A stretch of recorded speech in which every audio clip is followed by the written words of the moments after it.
नमस्कार दोस्तों, स्वागत है आपका अपने YouTube channel bio hub by Virendra sir पर। दोस्तों, हमने लेसन नंबर 24 के 4 पार्ट कंप्लीट कर लिए थे। आज 5वां पार्ट आरंभ करते हैं। जो साथी हमारे चैनल से नए जुड़े हैं तो कृपया करके हमारे YouTube channel bio hub by Virendra sir को लाइक, शेयर एवं सब्सक्राइब अवश्य करें। चलिए स्टार्ट करते हैं। आज हमारा टॉपिक है रुधिर वाहिनी। रुधिर वाहिनियां। रुधिर वाहिनियां क्या होती हैं? यानी वे नलिकाएं जो रुधिर को लेकर जाती हैं, या तो हृदय से शरीर की ओर लेकर जाती हैं या शरीर से हृदय की ओर लाती हैं। उन नलिकाओं को रुधिर वाहिनियां कहते हैं। अब रुधिर वाहिनियों की बात करें तो रुधिर वाहिनियां 3 प्रकार की होती है। एक तो होती है धमनी, दूसरी होती है शिराएं और तीसरी होती है केशिकाएं। 3 प्रकार की रुधिर नलिकाएं होती हैं, धमनी, शिराएं और केशिकाएं।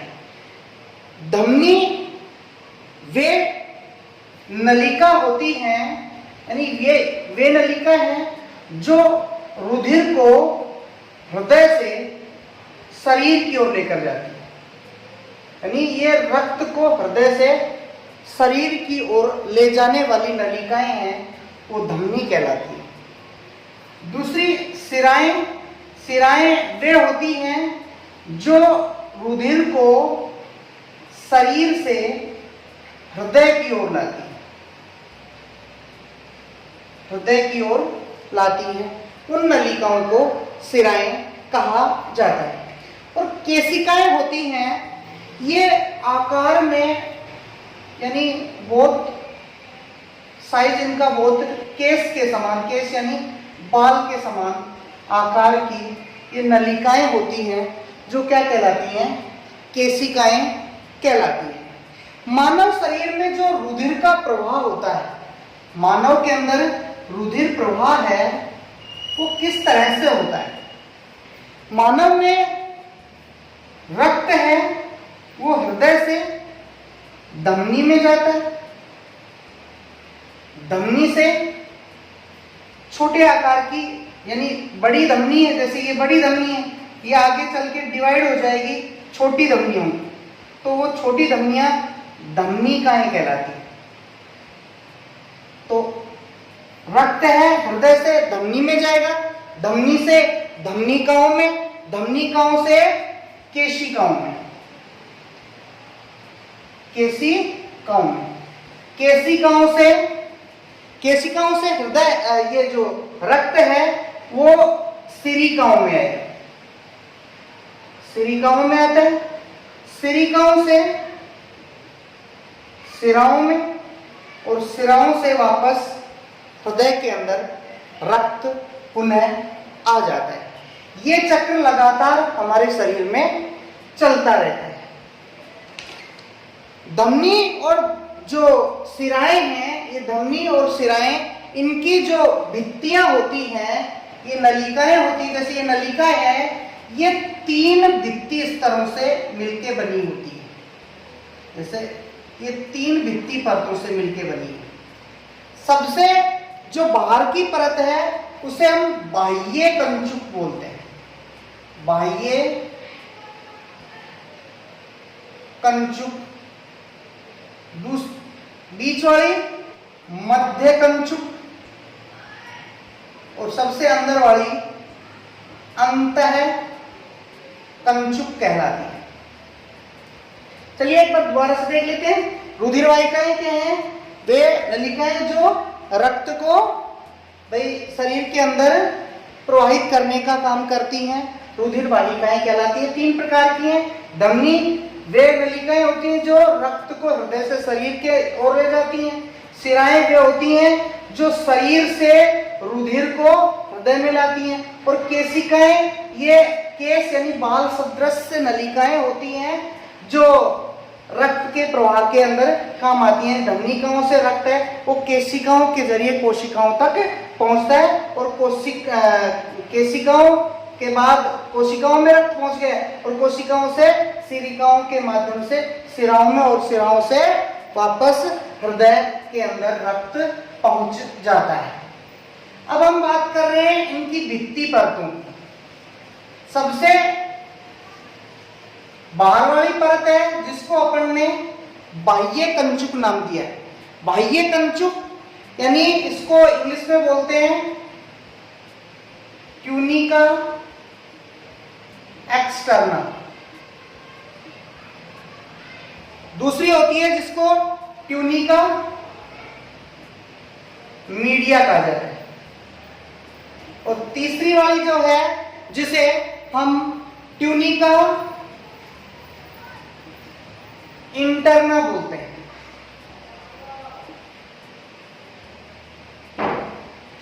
इंटरना तीन भित्ति परतें धमनी और सिराओं की। सबसे बाहर वाली बाह्य कंचुक ट्यूनिका एक्सटर्ना, मध्य कंचुक ट्यूनिका मीडिया और सबसे भीतर वाली अंतः कंचुक ट्यूनिका एक्सटर्ना। हमें बाह्य कंचुक यानी ये जो वाहिका है ये सबसे बाहर की परत है। ये सबसे बाहर वाली परत होती है जो किससे बनी होती है? संयोजी ऊतक से बनी होती है। संयोजी ऊतक से बनी सबसे ये बाहरी परत है और मुख्यतः इसमें प्रत्यास्थ कोलेजन तंतु पाए जाते हैं। अप्रत्यास्थ कोलेजन तंतु पाए जाते हैं। बाह्य कंचुक यानी सबसे जो धमनी या सिराएं हैं उनकी सबसे बाहरी परत है, संयोजी ऊतक से बनी हुई है और इसके अंदर अप्रत्यास्थ कोलेजन तंतु पाए जाते हैं। दूसरा ट्यूनिका मीडिया यानी ये मध्य परत है और ये अरेखित पेशियों से बनी होती है। अरेखित पेशियों से ये बनी हुई है। ट्यूनिका मीडिया किससे बनी हुई है? अरेखित पेशियों से मिलकर के बनी होती है और इसमें भी कुछ कोलेजन तंतु पाए जाते हैं। कुछ मात्रा में जो कोलेजन तंतु हैं वो पाए जाते हैं। तीसरी अंतःकंचुक जिसे हम ट्यूनिका इंटरना कह रहे हैं, ये सबसे आंतरिक परत है, सबसे भीतर वाली परत है। सबसे भीतर वाली परत है जिसे हम ट्यूनिका इंटरना बोल रहे हैं और यह उपकला कोशिकाओं से बनी है। और उपकला की भी कौन सी? सल्की उपकला। सल्की उपकला कोशिकाओं से यह बनी होती है। इसके जो आंतरिक सतह है वो कांच के समान पारदर्शी होती है। यानी जैसे कांच होता है उसकी कांच की तरह ये सबसे जो इसकी आंतरिक जो परत है वो कांच के समान पारदर्शी होती है। हाँ जी, धमनी और जो सिराएं हैं उनकी तीन भित्ति परतें हो गई, बाह्य कंचुक, मध्य कंचुक और अंतः कंचुक। चलिए आरंभ करते हैं धमनी को। धमनी को हम विस्तार से पढ़ते हैं। क्या है धमनी? धमनी एवं धमनिकाएं जी, यानी धमनी वे नलिकाएं हैं, वे नलिकाएं जो रक्त को हृदय से शरीर की ओर ले जाती है, शरीर की ओर ले जाती हैं। क्या कहलाती हैं? धमनी कहलाती है। इनका जो मध्य कंचुक है और आंतरिक जो मध्य कंचुक वाला भाग है इसका वो मोटा होता है। मध्य जो कंचुक वाला भाग है वो क्या है? मोटा होता है। किससे? सिराओं से, क्योंकि ये रक्त लेकर जाती है, इनके ऊपर प्रेशर अधिक होता है। इस वजह से मध्य कंचुक वाला जो स्तर है वो कैसा होता है, मोटा होता है। और इनका व्यास है वो सिराओं से कम होता है। व्यास की बात करें तो व्यास सिराओं की अपेक्षा कम होता है, यानी सिराएं मोटाई के अंदर, जैसे व्यास, ये सिराओं का व्यास है वो अधिक होता है, धमनी का जो व्यास है वो कम होता है। इनके अंदर जो रुधिर का दाब है, रुधिर दाब सिराओं की अपेक्षा अधिक होता है, और रुधिर है वो तेजी से प्रवाहित होता है, तेजी से प्रवाहित होता है। धमनी एवं धमनिकाएं, यानी धमनी वे नलिकाएं जो रक्त को हृदय से शरीर की ओर ले जाती हैं, इनका जो मध्य कंचुक है, ये अपन तुलना कर रहे हैं सिराओं से, यानी सिराओं का जो मध्य कंचुक है उसकी अपेक्षा धमनी का मध्य कंचुक मोटा होता है, व्यास धमनी का कम होता है, रुधिर दाब अधिक होता है, और रुधिर है वो इनमें तेजी से और दाब के साथ प्रवाहित होता है। इनके अंदर कपाट की बात करें, धमनियों के अंदर कोई कपाट नहीं पाया जाता, जबकि सिराओं के अंदर कपाट पाए जाते हैं। अब हम बात करें फुफ्फुसीय महाधमनी। ध्यान रखना, धमनी में हमेशा जो रक्त होगा वो शुद्ध होगा, धमनियों में हमेशा शुद्ध रक्त प्रवाहित होता है, लेकिन फुफ्फुसीय महाधमनी में हमेशा अशुद्ध रक्त प्रवाहित होता है। फुफ्फुसीय महाधमनी में हमेशा अशुद्ध रक्त प्रवाहित होता है। और जो फुफ्फुसीय महाधमनी है, इसके आरंभिक भाग पर, इसके जो आरंभी भाग है,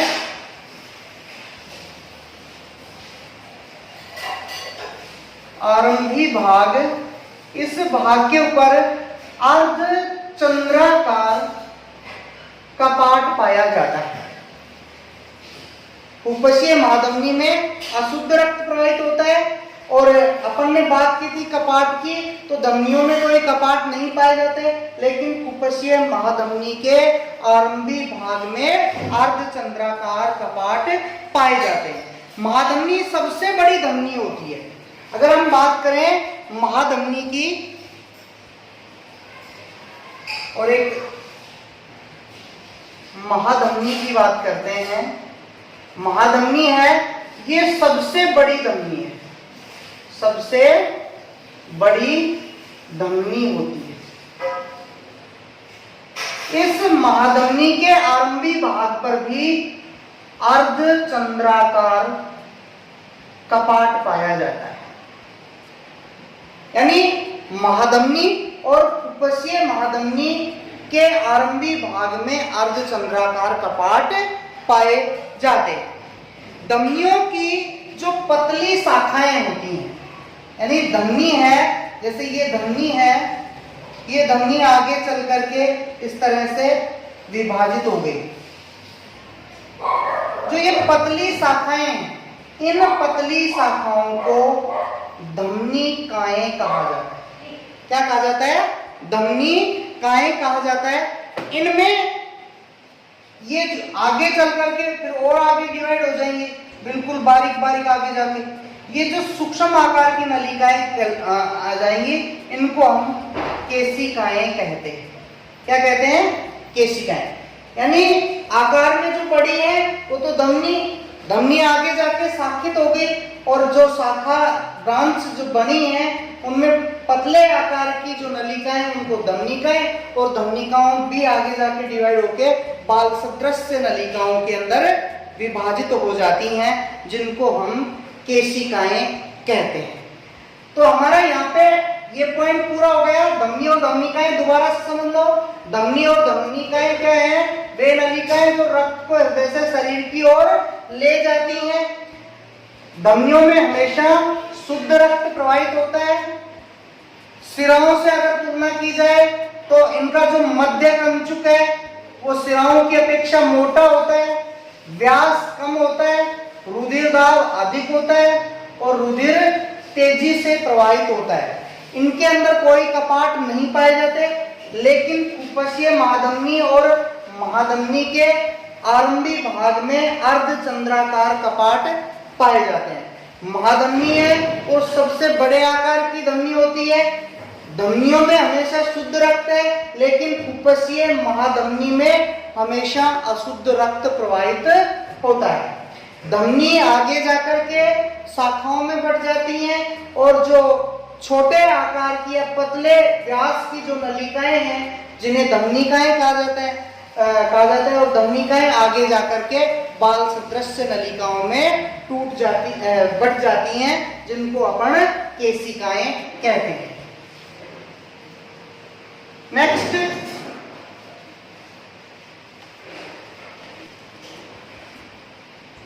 देखिए नेक्स्ट अपना आता है केशिकाएं।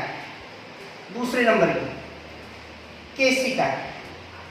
हाँ भाई, धमनिकाएं आगे जाकर के बढ़ रही थी बाल सदृश नलिकाओं में, बाल के आकार की नलिकाओं में, जिनको अपन ने क्या कहा था, केशिकाएं। यानी ये सबसे पतली रुधिर वाहिकाएं हैं। इनका व्यास 4 से 10 माइक्रोमीटर होता है। 4 से लेकर के 10 माइक्रोमीटर व्यास की ये पतली नलिकाएं होती हैं। इनकी जो लंबाई है वो 0.3 mm के आसपास या 0.3 mm होती है। ये तो क्या हो गया, व्यास हो गया, और ये हो गई लंबाई। यानी ये सबसे पतले आकार की नलिकाएं हैं। व्यास 4 से लेकर 10 माइक्रोमीटर और लंबाई 0.3 मिलीमीटर इनकी लंबाई होती है। केशिकाएं मिलकर के केशिका जाल बनाती है। यानी ये जैसे ये केशिकाएं बहुत सी मिल गई, ऐसे कोई इधर से निकल रही, कोई इधर से निकल रही है, ऐसे बहुत सी केशिकाएं ये मिलकर के क्या बनाती हैं, केशिका जाल बनाती है। केशिका जाल बनाने का काम ये करती है। केशिकाओं से रुधिर बहुत धीमे प्रवाहित होता है। यानी बहुत आकार के अंदर बहुत बारीक नलिकाएं हैं, इसलिए इनसे जो रक्त है वो बहुत धीमे प्रवाहित होता है, बहुत धीरे धीरे प्रवाहित होता है। अब ये जो केशिकाएं हैं इनके अंदर रुधिर है वो शरीर की कोशिकाओं के मध्य विभिन्न भागों में पहुंचता है। यानी ये जो धमनिकाएं हैं ये आगे जाके केशिकाओं में बढ़ गई थी, तो ये केशिकाएं हैं ये रक्त को कहां पे, कोशिकाओं तक लेके जाती है। ये रक्त को कोशिकाओं तक पहुंचाने का काम करती है। दोबारा देखते हैं, केशिकाएं क्या हैं, सबसे पतले आकार की नलिकाएं हैं। रक्त को भाई धमनिकाओं से लेकर के कोशिकाओं तक ले जाने का काम करती है। इनका व्यास 4 से लेकर 10 माइक्रोमीटर और लंबाई 0.3 मिलीमीटर होती है। बहुत सी जो केशिकाएं हैं वो मिलकर के केशिका जाल बनाने का काम करती हैं, और ये जो केशिकाएं हैं ये रक्त को कहां तक लेकर जाती है, कोशिकाओं तक लेकर जाती है। नेक्स्ट, तीसरे प्रकार की जो रक्त वाहिकाएं हैं जिनको अपन सिराएं या सिरिकाएं कहते हैं। क्या कहते हैं,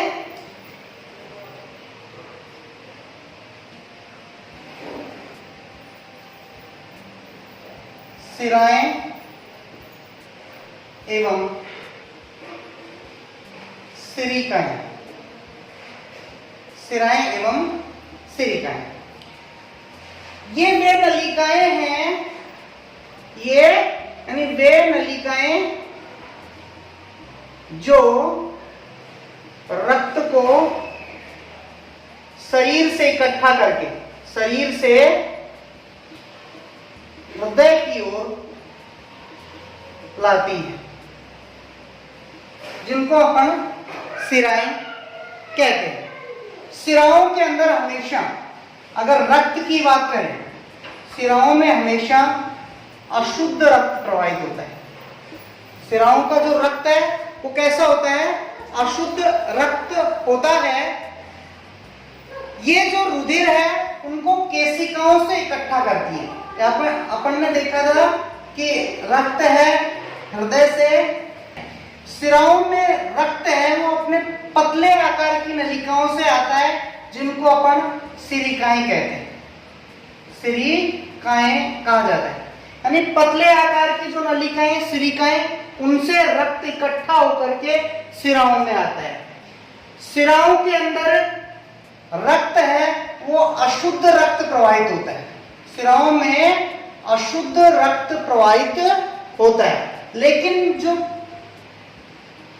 फुफ्फुसीय महाशिरा होती है उसके अंदर शुद्ध रक्त प्रवाहित होता है। शुद्ध रक्त प्रवाहित होता है। अब हम बात करें व्यास की, तो इनका व्यास धमनी की तुलना में अधिक होता है। रुधिर दाब होता है, वो रुधिर दाब धमनी की अपेक्षा कम होता है, यानी रुधिर दाब धमनी की अपेक्षा कम होगा, व्यास अधिक होता है। तीसरी बात कि जो रुधिर नलिकाएं, जैसे अपने पैरों से कोई सिरा है रक्त इकट्ठा करके ला रही है हृदय की ओर, तो वो ऊंचाई के अंदर रक्त लेके आ रही है, इस वजह से रक्त है वो विपरीत प्रवाह ना हो, इसके लिए जो सिराएं होती हैं जो नीचे से रक्त लेके आती हैं, उनमें जगह जगह पे कपाट पाए जाते हैं। आज के वीडियो में इतना ही। नेक्स्ट जो टॉपिक है, जो इस पाठ के शेष रह गए, उनके लिए हमारा अगला वीडियो देखें।